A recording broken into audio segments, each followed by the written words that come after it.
Hello everyone, welcome back to my channel. In this video, we are going to see how to make a perfect raita.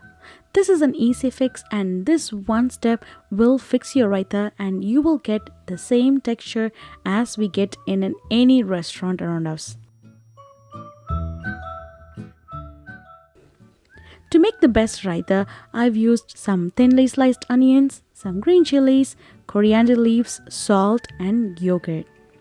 First step will be we need thinly sliced onion to get the perfect taste and texture. And let's mix all the ingredients except the yogurt.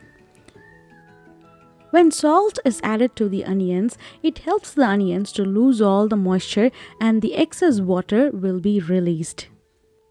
Thoroughly mix the salt to the onions.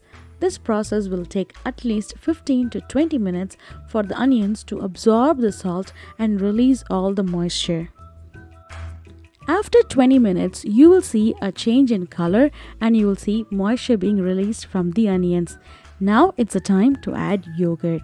Gently fold the yogurt to your onion mixture and you will see the consistency getting thicker and thicker in the beginning, and once all the water is being incorporated, you will see a slight change and the raita getting thinner. If you prefer a thicker version or a creamy version of a raita, you can add more yogurt.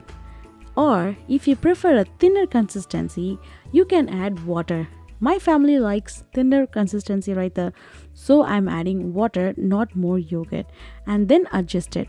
In case if you would like to adjust the salt, this time will be the best time to adjust the salt.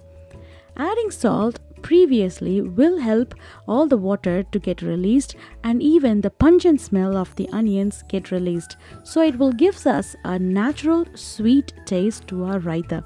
It will also help us to keep our palate refreshing when we eat nice spicy food like a biryani or a pulao. This one step will help us to achieve the best tasting raita every single time. Do try this step and let me know how well it turned out. Thank you for watching. Bye bye.